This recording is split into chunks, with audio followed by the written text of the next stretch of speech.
Hello, dear friends! We are back live on Kardec Radio, always nourishing our souls.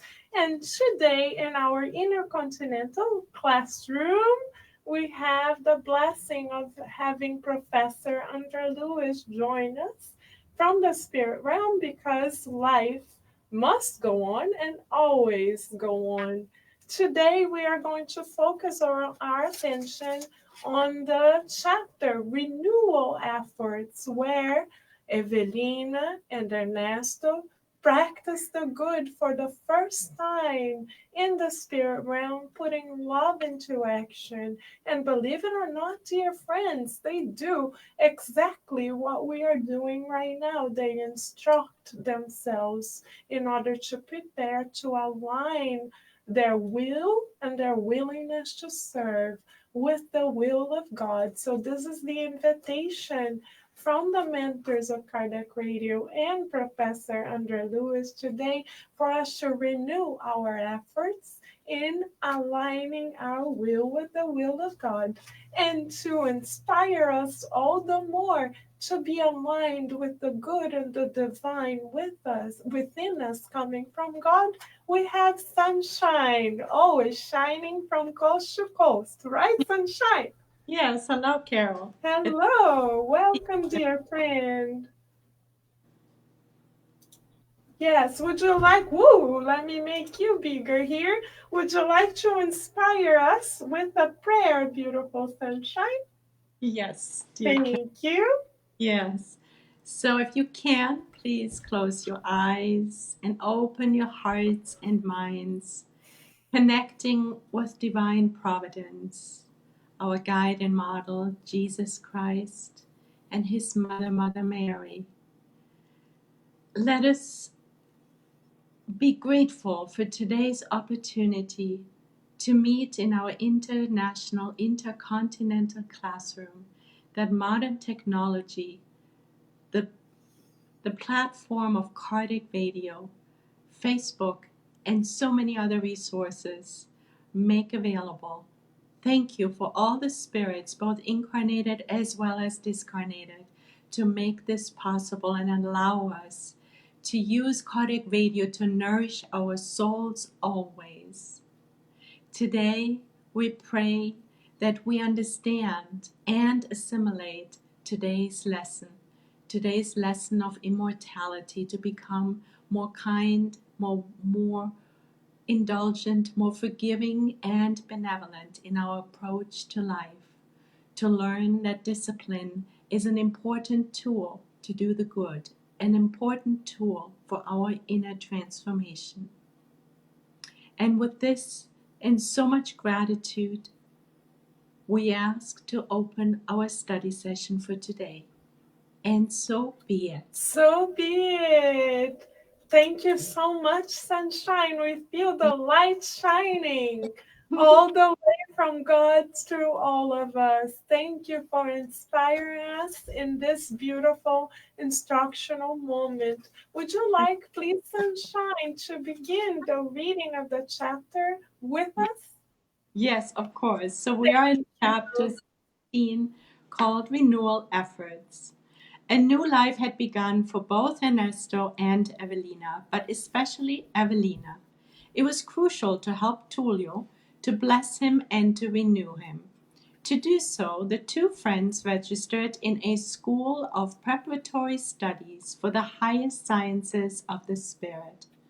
Radiating hope and enthusiasm, they began acquiring an understanding of evangelization, inner reform, mental connectivity, affection, aggressiveness, self-control, obsession, and reincarnation. In order to speak constructively with the one she had misled, Mrs. Serpa was arming herself with as much instruction as possible about how to gain his understanding. Her most serious endeavor would be that of clearing his mind of the illusions that she herself had created. Fantini, on the other hand, had felt enormous pity for the unfortunate young man and had received permission from advisers at the Institute of Watch Care to accompany her at a short distance with the job of intervening if necessary.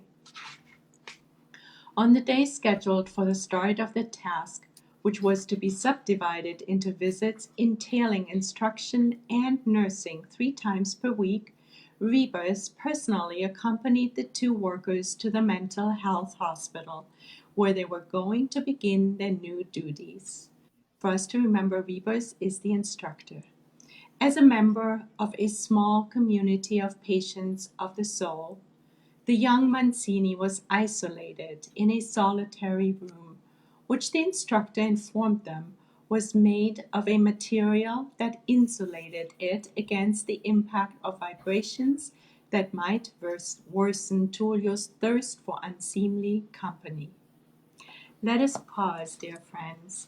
This chapter is teaching us that Mancini is now in solitary confinement in a room that insulates him from vibrations that might not be conducive to his inner transformation. We know from our earthly penitentiary system that solitary confinement can be rather harsh.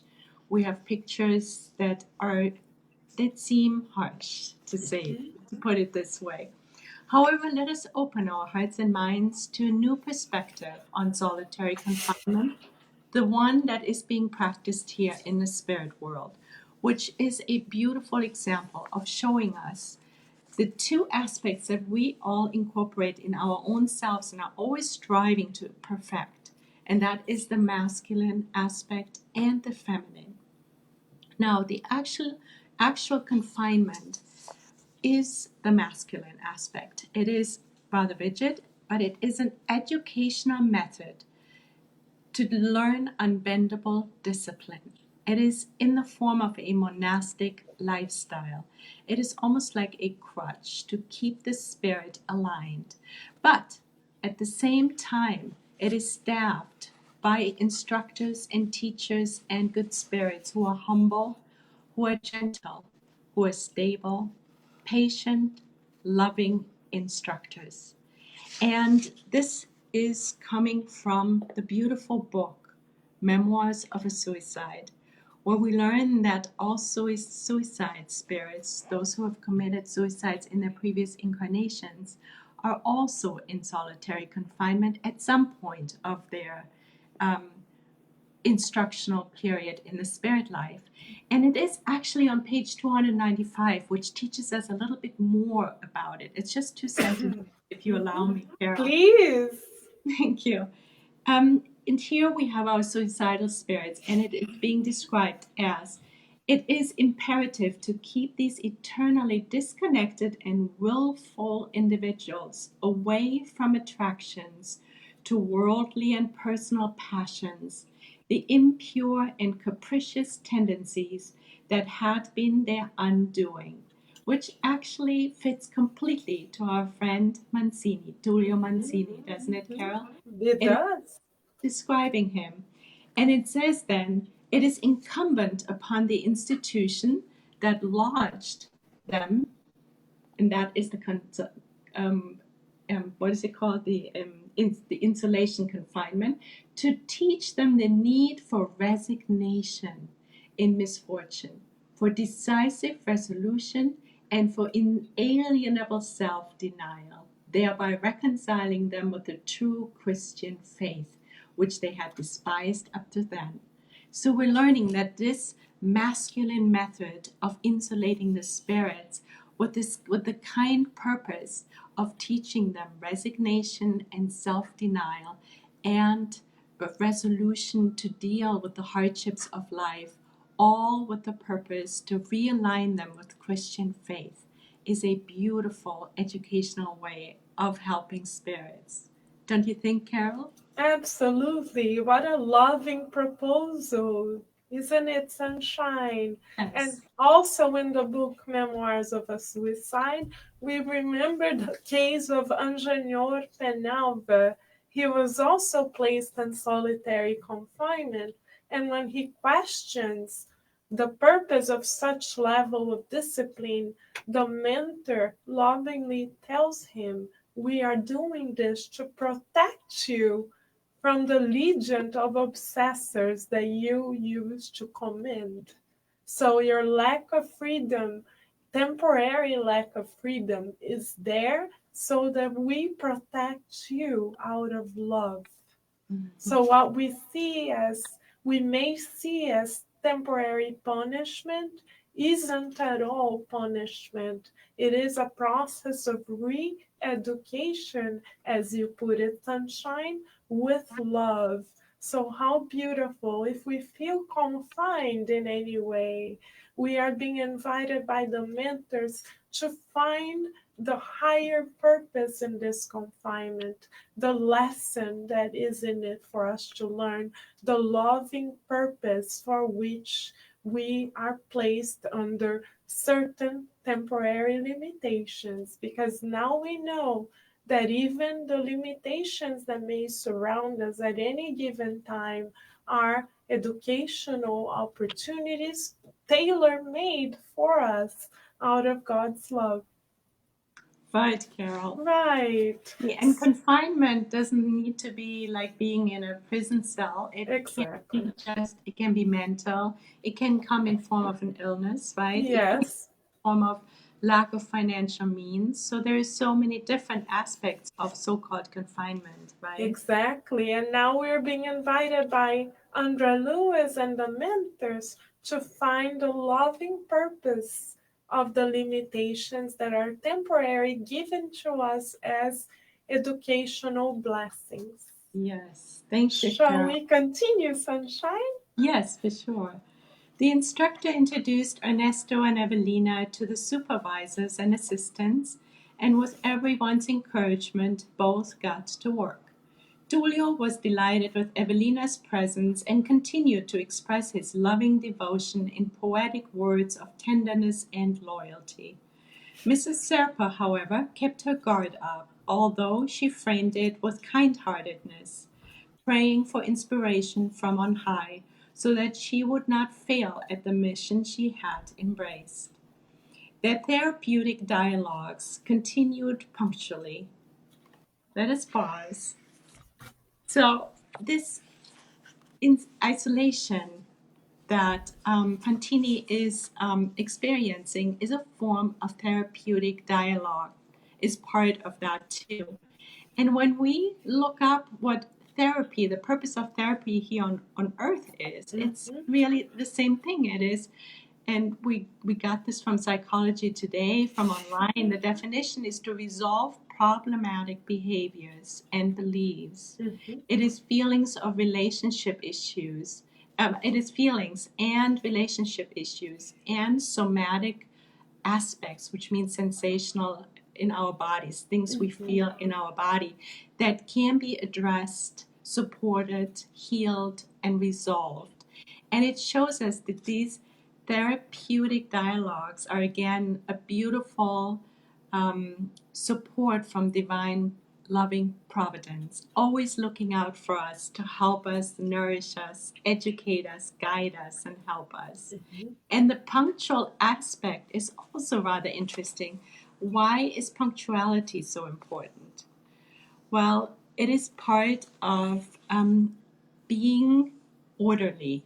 And it is actually in Andre Louis' Action and Reaction book where we learn that order precedes spontaneity. Mm-hmm. Why is that? Well, it's actually in the morning when I wake up personally and after I make God's to-do list. I make a to-do list. Right. And then it's in my mind, I go through it and I kind of like align all the tasks Mm-hmm. so it makes it most efficiently. And so I've already gone through it and it then I have time to stop and have an ice cream cone if I really wanted to. I don't because I'm not really fond of ice cream. But then there is space for spontaneity in between because I know I have some extra time. So order precedes spontaneity. We also learn in Evolution in Two Worlds that discipline helps us to evolve. And that is part of what Dulio is learning is Mm-hmm. it is through effort and repetition that we actually ascend in our inner transformation. Right, Carol? Right, sunshine. It's beautiful for us to study through the lens of immortality because we see the pathway cleared up, illuminated for us, not only for this life, but for many lives to come. And since Andre Lewis literally highlighted for us the term therapeutic dialogues, we cannot help but remind ourselves of the sacredness of mediumistic meetings through the light of the Spiritist understanding of our immortality. We can be of service to our Master by remembering our brothers and sisters who, like Tullio, are free of their physical bodies but still carry unresolved traumas within their hearts. We can be of service by educating ourselves to be instruments of their instruction. It is a service to give of the much that we have received.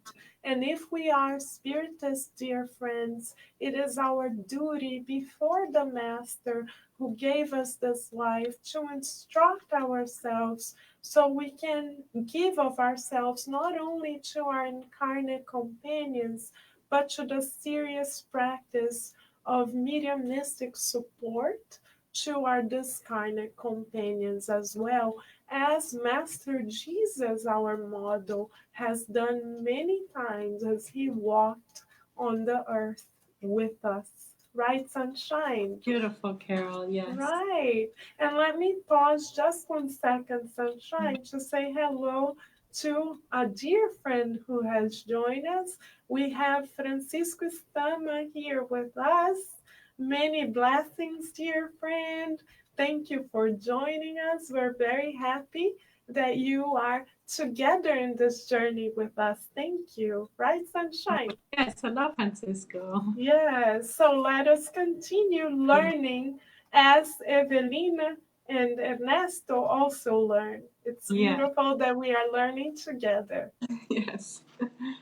So, nonetheless, Mancini refused to let go of the passion that absorbed him. He was like a boat stuck in the mud, incapable of moving away from the dock.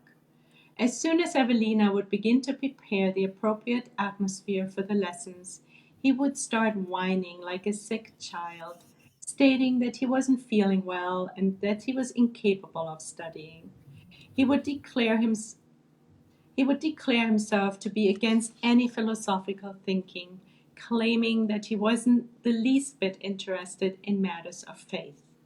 He insisted that he was strictly a manly man, according to his own definition, and as such he didn't want a nurse or tutor, even one as attentive as Evelina, but rather a wife, the woman of his dreams.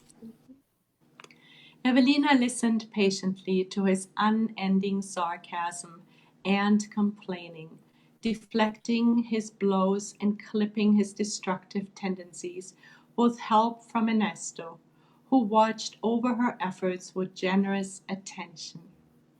Shall we pause? Yes, we shall. Please, sunshine. Well, we hear here that he displayed unending sarcasm and complaining. What does that mean? What does sarcasm stand for and complaining stand for? Well, when we look at the different manifestations of soul sickness, there is many, and many of us, if not all, display at least certain aspects of them here on planet Earth. One is helplessness, then hopelessness, incompetence, fear, anxiety, resentment, and anger. We're all familiar with them, right? There's guilt and shame, irritability, negativity, addictions, and the list goes on and on and on. Thank And you for the very comprehensive list, sunshine. well, just maybe so we remember what they are, right? Right. And maybe also reflect back onto us. Where do we have some aspects of them? Well, so when we look then at sarcasm and we see what is the actual definition, And where does the word sarcasm come from? So the word sarcasm, first of all, comes from the Greek, and it's called sarcasmos. Mm-hmm. And in it is the word sarx, which is the first part of it, the first syllable. And what does that mean? It means flesh, believe it or not. And so actually sarcasmos, the original term, means to tear flesh. Isn't that something? To tear flesh, to bite lips in rage. So we're learning that sarcasm is linked to resentment and anger, and we're always keeping Tullio in mind and seeing, does it fit, right? So the definition of sarcasm is to use irony to mock or convey contempt, sneering or cutting remarks. So this is what Tullio used. It is definitely a soul sickness that he displays. He also, we heard, he seems weak. He doesn't want, he's complaining. He doesn't want to learn. So behind sarcasm are aspects of resentment and anger. So how do we deal that? We could reflect it back on us, right, Carol, and ask a question for our own inner selves. Mm-hmm. Do we have any aspects of sarcasm? Do we nurture resentment and anger? It is actually Marshall Rosenberg in Nonviolent Communication or Compassionate Communication. I'm not sure whether you're familiar with it. He finds out that all the sicknesses of the soul, all these aspects that we just mentioned earlier and more, are linked to unfulfilled needs. So if we can actually, in our own therapeutic conversations with our own selves, see that if we display some aspects of anger or resentment, just for example, there's a lot more, what needs of ours are not met? And when we go back to Tullio, we see obviously his need. He calls himself a manly man, right? Right. He wants a wife and he wants his love fulfilled.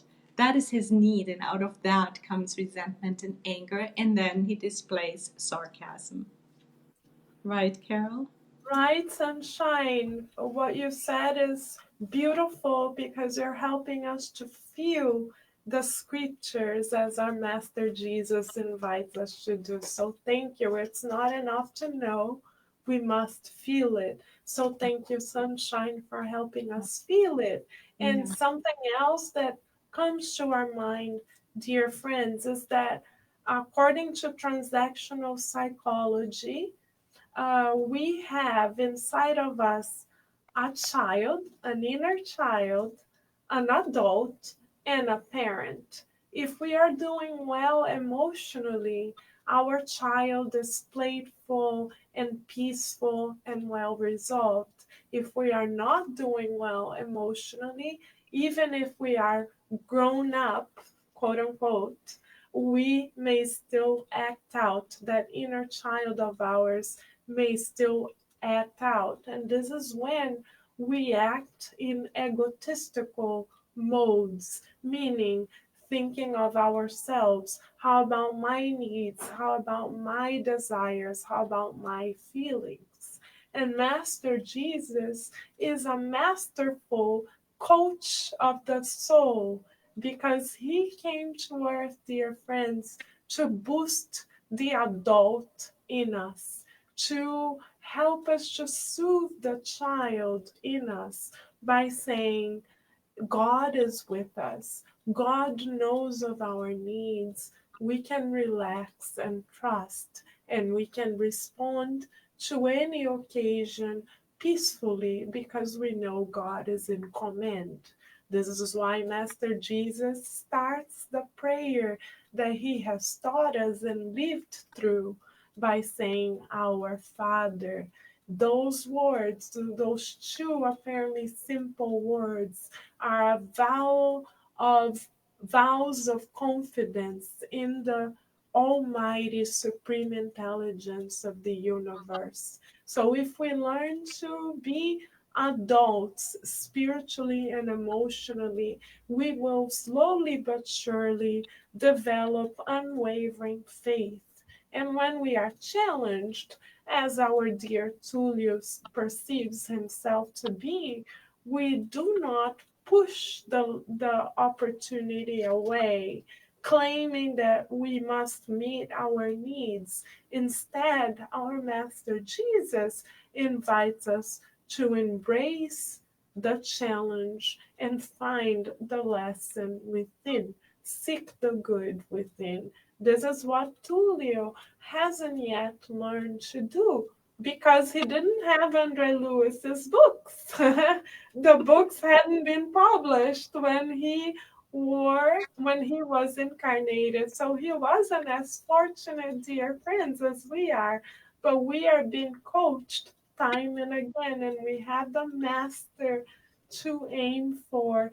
So a therapeutic exercise for us all is for us to learn to soothe our inner child by affirming to ourselves that we are infinitely loved by God and that all is well.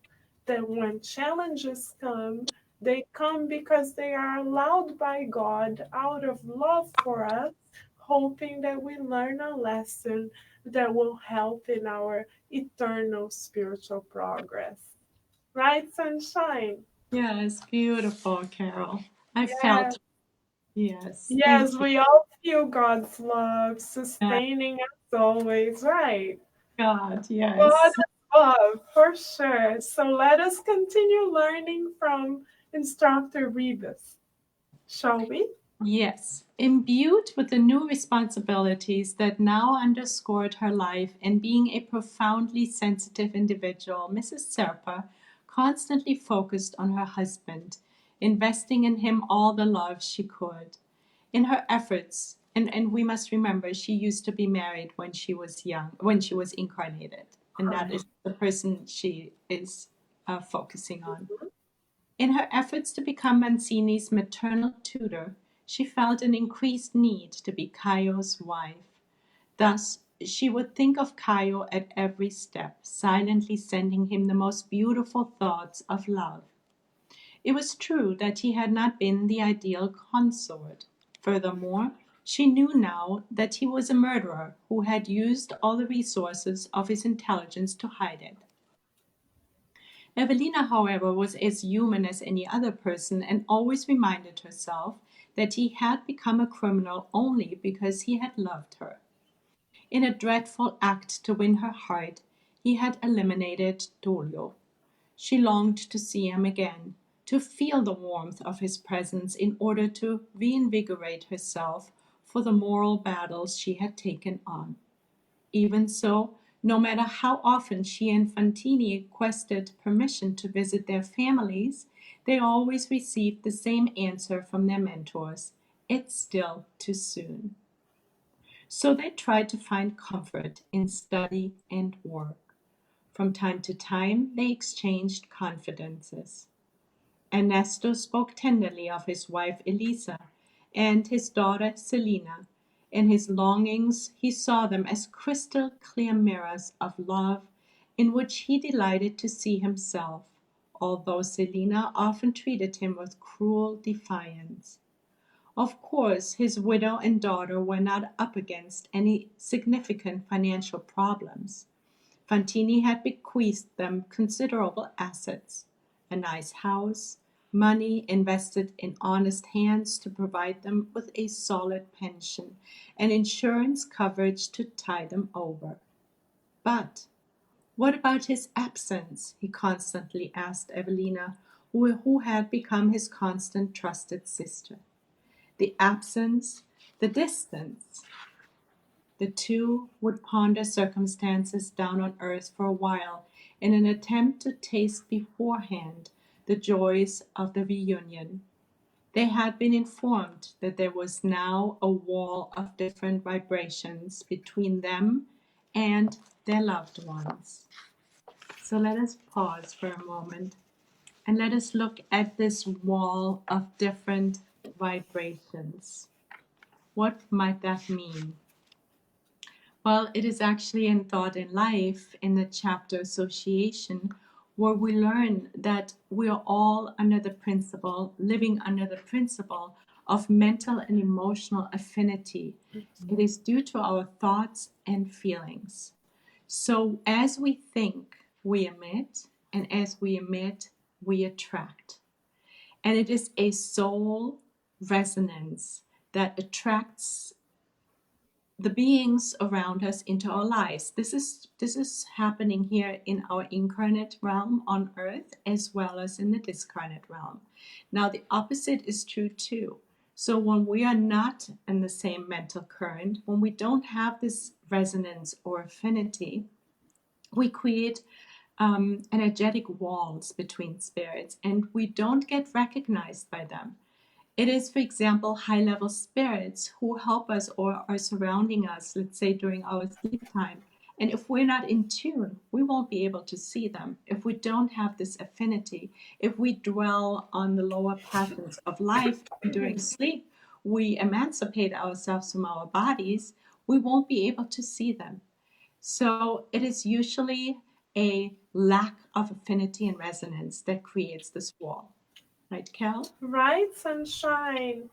Thank you for bringing up the importance of intelligent sleep and how we may or may not be able to connect with those who love us from the spirit realm due to our own choices. So, how may we assure ourselves that we are connected to those who love and care for us, much like Instructor Rebus in Andre Lewis's description? According to our white eternal Wi-Fi connections, how are they determined?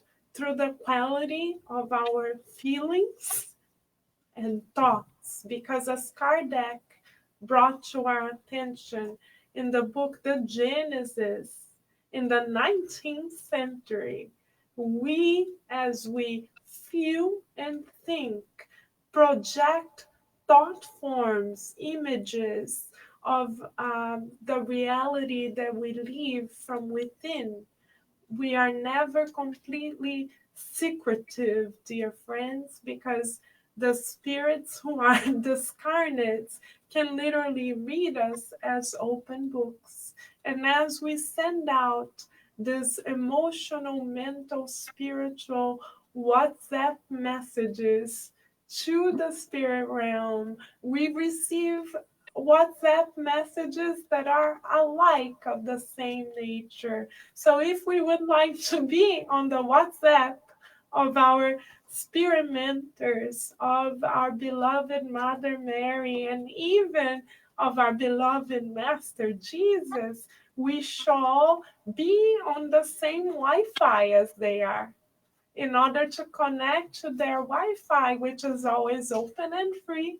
We need to educate our feelings and minds to be on the constructive current of life. So this is why Emmanuel on chapter 10 of the book Thought and Life, right, sunshine, tell us to seek the good, visualize the good, feel the good, seek the good, and mold the good with all the resources that we have at hand. So every time we have a thought that is not as positive as it could be, we can replace it. For instance, if we think like Tulio, why am I not getting what I want? This is Tulio's WhatsApp message. How can we reframe it? We can say, God is trying to show me a new pathway, a new way of looking into my own reality. How may I adjust my perception here? What are the skills that I'm learning through the situation which I would not otherwise? So, in that way, using the light of discernment, we can re educate ourselves to be in the current of the good and then most certainly be ever present in our Master Jesus's and the mentors loving WhatsApp network, because the most Carol. powerful social media network on the earth is most definitely on the spiritual realm, and we are all constantly connected to it. Right, Yes. Sunshine? Yeah, Carol, beautiful. Yes. So let Very, us continue learning. We want more. yeah, me too. So, consequently, they wouldn't be able to get their attention in the same way as if they were returning from a trip. It was their duty now to conform in the face of any changes they would embrace. Along such lines, they had heard the most varied accounts of the dead returning from the earth depressed and sad because they couldn't be seen, heard, acknowledged, or touched by their family members. Many did return consoled and hopeful, as if freed from the ties and shackles that had weighed so heavily on their hearts, whereas others returned disappointed and sullen, in no mood to talk about it. They referred to friends and drastic changes at home, mentioning disasters and failures of their unforgettable loved ones in the realm of sentiments. Even so, the two of them remained optimistic and trustful. Evelina was enthusiastic and displayed her noble feelings, while Ernesto listened attentively. In her opinion, Caio had fallen into error. However, he had redeemed himself to some degree because of the tenderness and selflessness he had displayed during the last days of the disease that had claimed her body. Yes, it was true that he might have been unfaithful for a while. After all, he was a man with the natural demands of physical life, and of course he would have enjoyed himself while he waited for her to heal. But once faced with her death and their long separation, he had changed and seemed to have recovered his stance as the loving, tender husband he had once been. And Evelina, contemplating with him the eyes of her imagination, believed him to be forlorn and unhappy, anxious to be freed from the flesh in order to hold her again in his arms. She anticipated scenarios while Fantini listened attentively to her sweet hopes. Rationalizing her assertions, she would state that Serpa had even gone so far as to commit the insane act of killing Tullio with the intent of marrying her, which of course had turned into an awful tragedy. Nonetheless, down deep, Evelina showed unmistakable traces of the vanity of feeling loved. So we see that she is displaying still vanity, so she's Mhm. also having some sickness of her soul. She's Mhm. working on it, but she isn't perfect yet, right? Right, Because exactly. vanity and pride and selfishness, they all go together, right? Mm-hmm. She would declare resolutely that just as she was now making efforts to help Mancini, she would devote herself later to Serpa in the same way. She would do her very best to help him with any reparation he might need. Then Ernesto would take his turn in narrating stories from home. He loved his wife deeply and would confess to having made many mistakes when younger in order to keep the peace. And his daughter? Selina was a gift, always so tender, understanding, and dedicated, someone who had comforted his soul in adulthood. He had dreamed of her finding a good, kindly husband, but he had left her when she was 22 with no marriage prospects. In spite of his suffering as a father far from home, he had the greatest confidence in his daughter. He did not fear for her future. In addition to receiving a healthy pension, she was a fine English teacher. She earned her money and knew how to save it. Many sentimental, nostalgic conversation unfolded along such lines between Ernesto and Evelina. After 6 months of attention and instruction on Tullio's behalf, Rebus came to evaluate him personally as he had promised. So the instructor is coming back. After checking Evelina's punctuality and efficiency through notes certified by the hospital's directions, Rebus entered the room and identified himself to the patient as a doctor making an inspection. However, he saw right away that Mancini had made little progress from his lessons. Listless, he only had one thing on his mind: Evelina. And with Evelina at the core of his deepest longings, other thoughts followed in succession. The yearning to make her an object that belonged to him alone, Caio shooting him, his desire for revenge, and the dark traits of self pity. So let us pause, dear friends. So we're hearing that both um, Evelina and Ernesto are indulging in a lot of fantasies that may or may not be true about their partners, which we will learn later. And but then Tullio also is not quite making the the progress that he could have made because he's still stuck in his lower vibrations, in his more animalistic vibrations and destructive mental currents, as he is indulging in self pity and he's still wanting Evelina as her only partner. Well, those unhealthy mental those mental emanations and feelings that he displays are very clearly described again in Thought in Life, which is such an amazing resource. And it is in chapter Illness where we learn that all those negative feelings and thoughts are like dripping poison into our energy field, and that they reach the body and create distortions. They're like hammer blows on the sensitive machine, which is our perispirit. And as long as we're incarnated, then that has an impact on our physical form. So it is a pretty strong recipe for getting sick.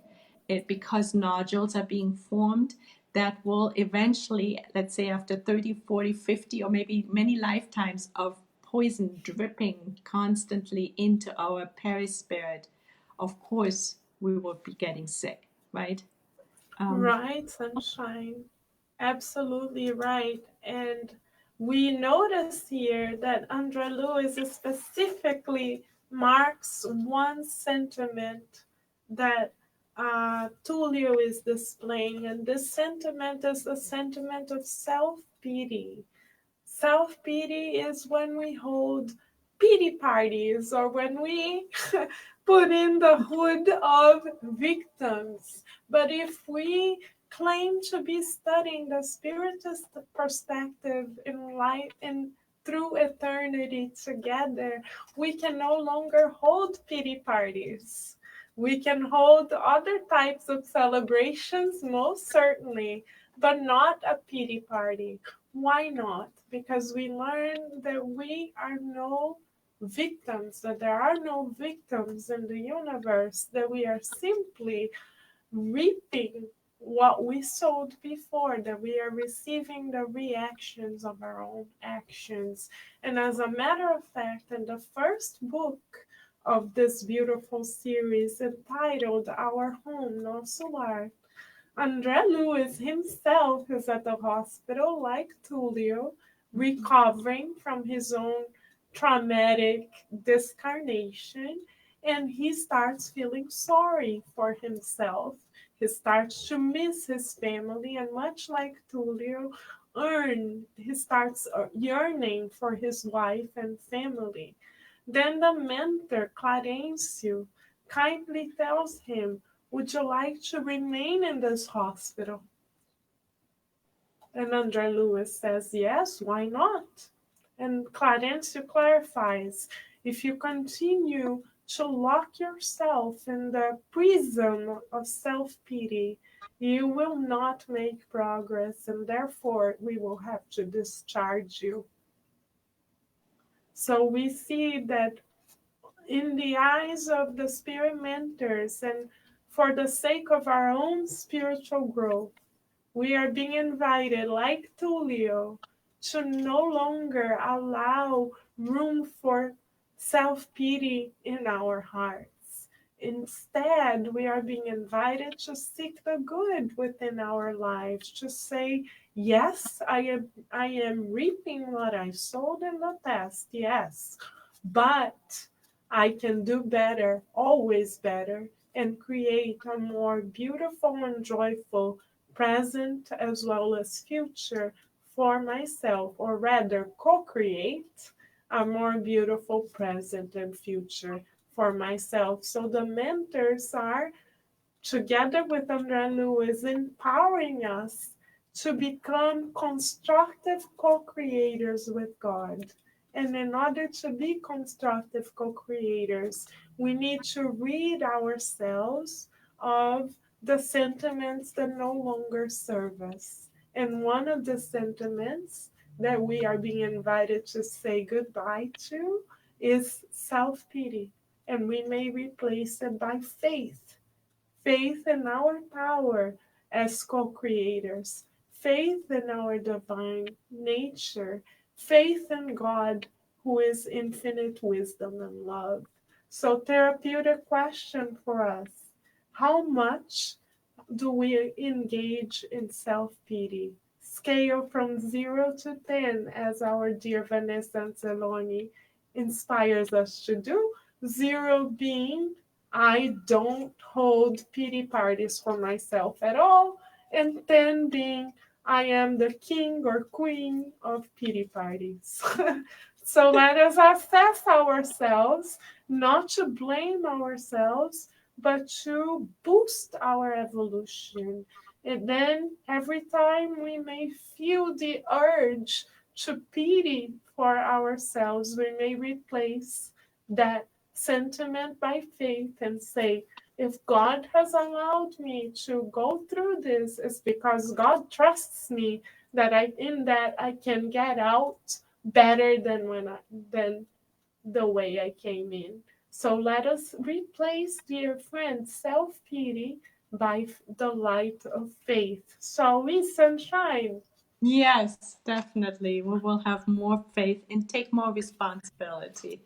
Yes. Boosting our adult. Yes.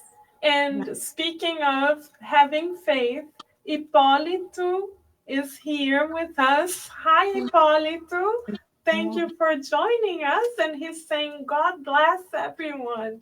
Yes, many blessings to you, dear friend. Thank you. All right. Let us Rebus couldn't continue. find in that anguish laden. Oh, I'm sorry. Rebus couldn't find in that anguish laden heart the slightest crack to let in a single ray of optimism and hope.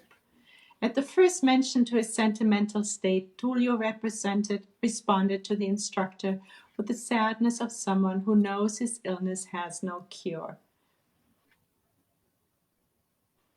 Karen. Oh, I forgot that I'm everybody else here. Thank you, sunshine. Tulio, Tulio says, believe me, doctor, without Evelina by my side, I can't understand a thing.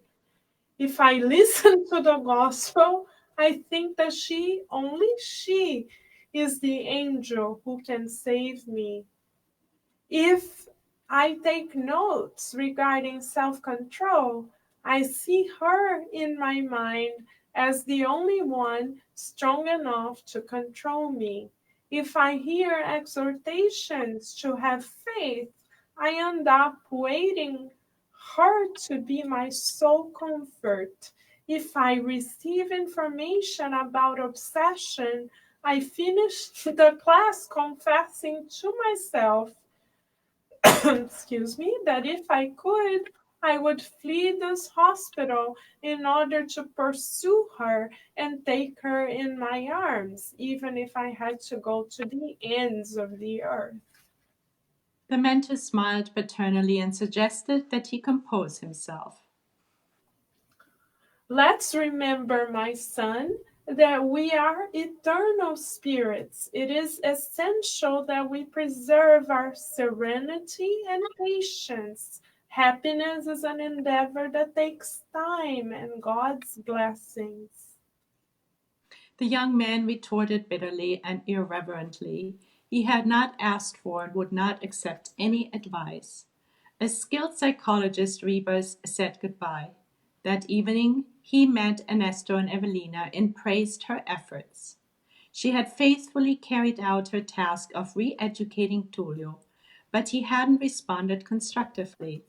He was apathetic, immersed in the fantasies he had created to his own harm. Rebus finished by telling Fantini and Mrs. Serpa. I cannot see any advantage in keeping Mancini here. We must convince him to voluntarily accept miniaturization. So let us pause here for a moment. The term miniaturization is a technical term, dear friends, in Spiritism, which refers to the process of diminishing the size of the perispirit in order for the spirit to reincarnate. So, this is part of everyone's reincarnatory process as we prepare ourselves to, as eternal spirits, take in a new body.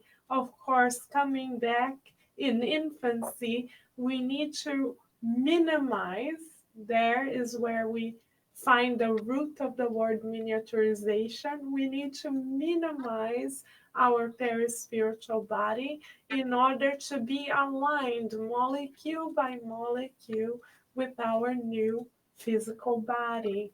So, in Spiritism, miniaturization is a technical term that is a synonym to the process of reincarnation.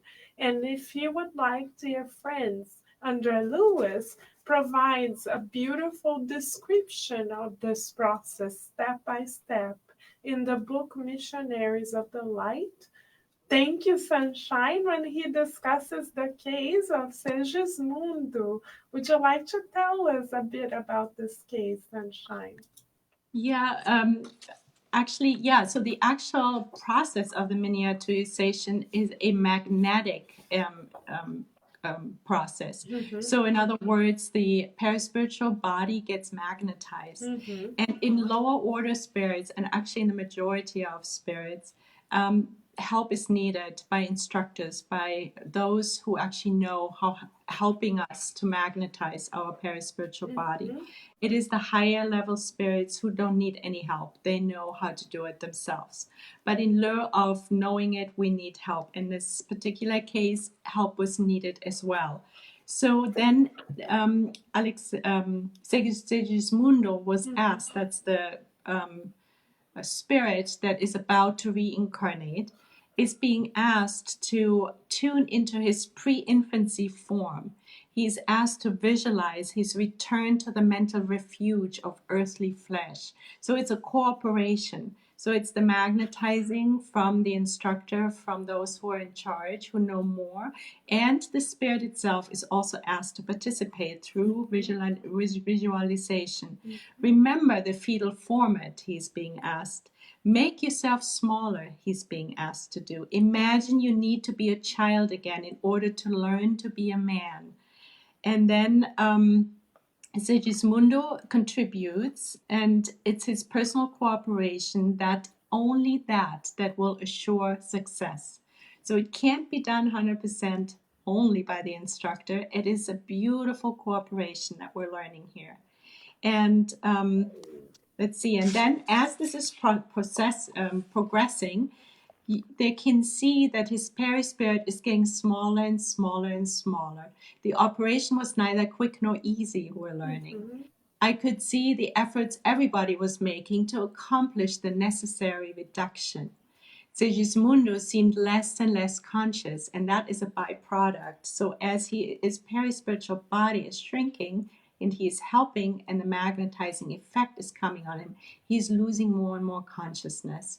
He did not look at us with the same lucidity, and his replies to our tender questions were incomplete. And then finally, it looks like that his perispirit resembled that of a baby. Isn't it amazing to learn This about that? is so amazing. Thank you, Sunshine, for bringing us the actual case of Segismundo from the book Missionaries of the Light, also by Andre Lewis. And this shows us, dear friends, how divine the process of reincarnation is. This is why Spiritism, or those of us who are striving to be spiritists, say no to abortion because we know the behind the scenes. We know how much effort it is done by the spirit mentors to help us to reincarnate. We see in this case of Segismundo that there are engineers working with the mother, future mother and father to select the specific cells that need to come together in conception so that Segismundo is given the best physical instrument that he can have. And we see that the spirit mentors watch over the expectant mother for months. So we see that what seems to be so quote unquote typical or natural for us is not so. It's a lot of light and love and effort from those teachers, educators, doctors, engineers in the beyond. So, how sacred it is for us to have gone through this experience, those of us who are reincarnated at the moment, and for those who, like us, are anxiously, lovingly, and kindly awaiting for this door to a new life to open. This is why we consider this door to a new life to be so sacred that we shall protect it and honor it with all of our hearts. Right, sunshine? Yes, Carol, beautiful. So let us continue our educational moments. So we hear Evelina surprisingly saying, to reincarnate? As Is that serious? Right, Sunshine? yes. She asked, startled. And Rebus replied, Our friend is mentally ill, profoundly ill, traumatized, anguished, and taken by fixated ideas. The only solution is for him to start over. Even so, he will have difficulties and maladjustments ahead of him. the benevolent mentor neither issued any warnings nor articulated any suggestions. Ernesto and Evelina, now engrossed in the imperatives and trials of reincarnation, became silent, thinking and thinking. So we see, sunshine, how reincarnation is in fact a therapeutic tool that is used by the spirit mentors for us to flesh out traumas that we may still carry or energies that need to be readjusted or tendencies for illnesses that need to be fleshed out so that we become more aligned with the divine within. We see that reincarnation is a recourse used in the spiritual realm to for us to gain balance regarding our mental, spiritual, and even physical, emotional health. So we see another reason as to why reincarnation and the process of pregnancy is so sacred for us. So, how about if we have done an abortion in the past? All of us have, dear friends. We have to break the news to everyone because those of us who haven't done it in this life very likely have done it in previous lives. So now that we have the knowledge, we shall help by praying for mothers to be and fathers to be, by praying for reincarnating spirits, by praying for the sacredness of life, by helping any child we may see the good in them by looking at children, those close to us and those not so close to us, as eternal spirits who are here to progress and to renew themselves like Tullio. So if we are educators, we can enter our classrooms now in a different tone and look at our students as eternal spirits in progress. If we are parents, we see now the loving responsibility that we are given in the gospel according to Spiritism, chapter 14, item 9. The experimenter Saint Augustine, who collaborated directly with Kardec, tells us that the number one mission of any parent on earth is to guide that spirit to God. And he reminds us that early on the cradle, we can already see the tendencies, the immortal tendencies of the reincarnating spirit, and that it is our responsibility to weed, to cut off the weeds, as he calls it, from the garden of that soul and stimulate, optimize the qualities that reincarnating spirit already has. Beautiful proposal from the Master now that we know that we are eternal spirits in progress. So next time we look at a spirit that is temporarily connected to the body of a child or a teenager or a young adult, we shall ask what might be some of the beautiful divine qualities that this spirit already possesses, and how may I be of service to this spirit, assisting them in developing new qualities and renewing their efforts in this life. God most certainly is counting on me to be of support. So, how may I serve and how may I support the growth of this spirit? Because we all know now that we are not together by chance. So, the mentors are inviting us to look at the spirits who are undergoing the process of reincarnation and also those who are part of our circles as eternal spirits, and ask how we may give of ourselves to support their eternal development. Right, sunshine? Beautiful, Carol. Wonderful. Yes. Thank you so So much for thank making it you. clear. Yes. So shall we pray, sunshine, Yes. together?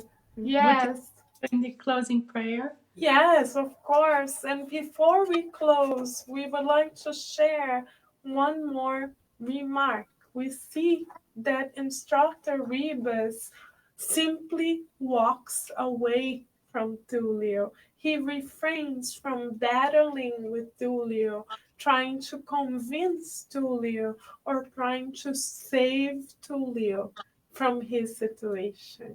And this is remarkable, as Andrea Lewis says, is a skilled psychologist. Instructor Rebus does not put himself in the savior position, and neither did our master. He knew, for instance, that his own disciple Judas may betray him. And he knew that he was likely to commit suicide out of guilt. And our master himself did not try to save his own disciple. So we are being invited as well to entrust our loved ones to God, but not try to be God ourselves, because only God is the Savior and the loving Father, Mother of all of us. So let us reaffirm our trust in God as we close our eyes, if possible, and open our hearts to allow the trust that God deposits in us for millennia to flourish. We take this opportunity to thank God for the sacred reincarnation.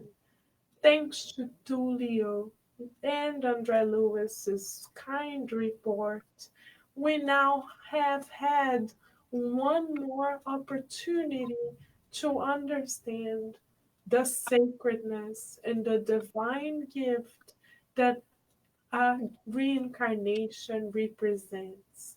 We thank God for the blessing of this reincarnation, where we can finally awaken to the light of discernment and realize that we are spirits in eternal progress. We thank God for Him allowing us to be co creators with Him, and we pray so that we have the courage, the faith, and the hope in the divine in us to allow our light to shine and to have the courage to construct a better life, not only for ourselves, but to everyone around us. We pray so that we stay awakened and we constantly remind ourselves that we are eternal spirits on earth to acquire eternal qualities. We pray so that self pity gives place to hope and optimism.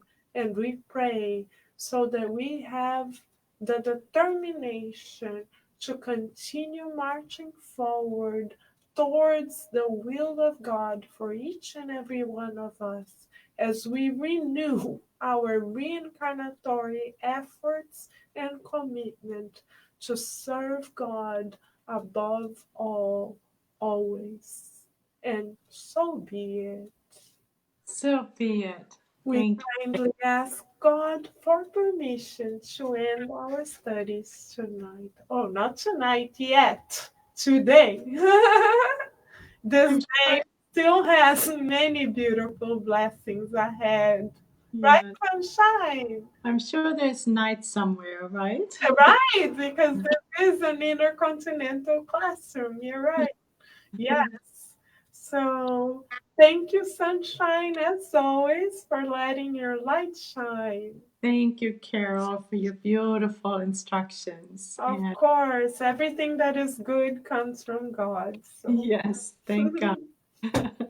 And so, God willing, we will meet again next week, same time, same place, with chapter 17. yes, we are looking forward to it, dear friends. Thank you for being willing to nourish your souls on Kardec Radio. Many, many beautiful blessings to everyone.